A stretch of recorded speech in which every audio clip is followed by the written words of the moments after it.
1947 देश हमारा स्वतंत्र हुआ 15 अगस्त 1947 और इसकी नींव पड़ी थी स्वतंत्र कराने की। जो विद्रोह हुआ था पहला वो था 1857 की क्रांति। लेकिन विधिवत रूप से एक निश्चित क्रम में जो हमारा देश को स्वतंत्र कराने का जो प्रक्रम रहा वो इस तरह रहा कि 1885 में, कल ही बताया था, ए.ओ. ह्यूम के द्वारा भारतीय राष्ट्रीय कांग्रेस की स्थापना। और कहां? बंबई, भारतीय राष्ट्रीय, जिसे आज मुंबई कहते हैं। फिर क्या हुआ? 1896 में भीषण अकाल पड़ा देश में, भीषण अकाल पड़ा 1896 से 97।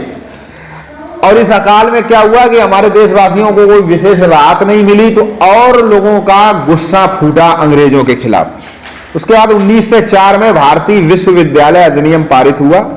1905 में बहुत बड़ी घटना घटी, बंगाल का विभाजन लागू हुआ। अब देखिए, जो बंगाल का विभाजन हुआ, आज एक पश्चिम बंगाल हमारा देश है, पश्चिम बंगाल, जहां की मुख्यमंत्री कौन है? ममता बनर्जी। तो पश्चिम बंगाल और उधर कलकत्ता, जिसको बोलते बांग्लादेश, तो ये कभी भारत का हिस्सा, तो ये बंगाल विभाजन हुआ था। ठीक है। उसके बाद दिल्ली राजधानी बनी 1912 में, बहुत महत्वपूर्ण घटना। गांधी जी का अफ्रीका में सत्याग्रह हुआ तो 1913 में, और 1914 में प्रथम विश्व युद्ध छिड़ गया। 1915 में दक्षिण अफ्रीका से गांधी जी भारत आ गए।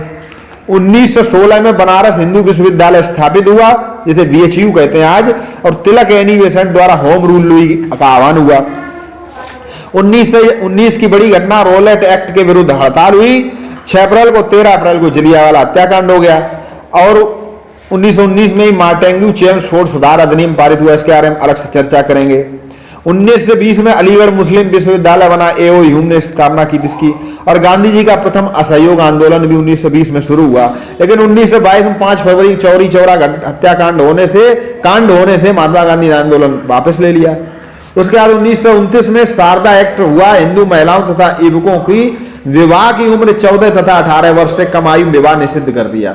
बाल विवाह एक तरह से भारत में रोक दिया। शारदा एक्ट के अंतर्गत क्या था कि 14 वर्ष से 18 वर्ष का लड़का, इससे कम में अगर हो गए तो उसको जेल, या उनके माता पिता को जेल। 8 अप्रैल को भगत सिंह और बटुकेश्वर दत्त ने विधानसभा में बम फेंका। और 31 अक्टूबर को लॉर्ड इरविन की भारत स्वशासन के विषय में घोषणा हुई। 31 दिसंबर को कांग्रेस का लाहौर अधिवेशन, पूर्ण स्वराज्य की मांग। 1930 में 14 फरवरी, यहीं तक हम लोग पढ़ चुके हैं, 14 फरवरी को कांग्रेस का सविनय विज्ञा आंदोलन पारित हुआ। और 12 मार्च को गांधी जी ने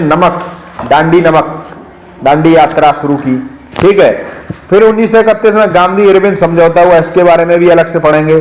सांप्रदायिक निर्णय की घोषणा तथा गांधी जी द्वारा पुनः सविनय विज्ञा आंदोलन का प्रारंभ। 1935 में भारत सरकार अधिनियम पारित हुआ। तो जो हमारा भारतीय संविधान है उसकी जो नींव है 1935 में पड़ी। 1937 में नए चुनाव तथा नवीन प्रांतीय सरकारें। 1939 में अक्टूबर में वायसराय की घोषणा, भारत में प्रादेशिक स्वशासन स्थापना, अंतिम अंग्रेजी उद्देश्य, द्वितीय विश्व युद्ध, और कांग्रेस सरकारों ने त्याग पत्र दिया। ये था 1939 की प्रमुख घटनाएं। विश्व युद्ध छिड़ गया, और विश्व युद्ध छिड़ा तो अंग्रेज लोग उस विश्व युद्ध में सक्रिय हो गए। 1942 में भारत छोड़ो आंदोलन पारित हुआ, चलाया गया। फिर 1943 में नेताजी ने, सुभाष चंद्र बोस ने टोक्यो पहुंचे और स्वतंत्र भारत की सरकार का गठन एवं आजाद हिंद फौज बनाई। उन्होंने अपनी एक स्वायत्त सरकार बनाई। ठीक है, सुभाष चंद्र बोस ने।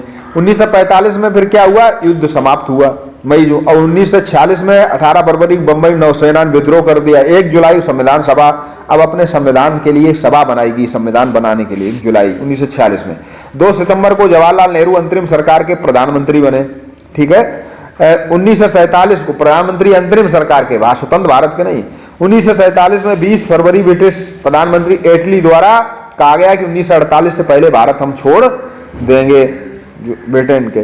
3 जून को लॉर्ड माउंटबेटन द्वारा 15 अगस्त 1947 को भारतीयों को राज सत्ता दे देने की घोषणा की। 3 जून को की कि 15 अगस्त को स्वतंत्र कर देंगे। 15 अगस्त को भारत स्वतंत्र हुआ।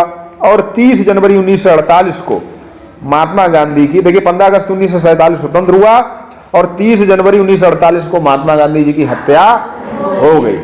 ठीक है। देश को स्वतंत्र होने के साल भर भी के अंदर उनकी हत्या कर दी गई। तो कहें तो गांधी जी का अवतरण गांधी जी का आगमन क्यों हुआ? देश को स्वतंत्र कराने के लिए। जैसे ही देश स्वतंत्र हुआ वैसे ही उन्होंने अब उनका शरीर उन्होंने त्याग दिया, या कहें उनकी हत्या हो गई, यानी उनका समय पूरा। तो कहे तो उनका पृथ्वी पे आना ही किस लिए हुआ? अगर वो जीवित रहते तो उन्हें भी आनंद होता, उन्हें तो आनंद कुछ मिला ही नहीं, केवल उनका यही था कि देश स्वतंत्र उन्होंने करा दिया। ठीक है, तो ये भारत है, इसीलिए उनका पृथ्वी पे आना हुआ, भारत में आना हुआ, भारत में उनका जन्म हुआ। देखिए भारत में से ज्यादा तो उनको दक्षिण अफ्रीका में जाओ तो गांधी जी की वहां लोग, भारत में तो करते ही हैं, मानते ही उनको, अफ्रीका में भी गांधी जी को बहुत लोग मानते, उनके आदर्शों, उनके विचारों पर चलते हैं। ठीक है, तो कहने का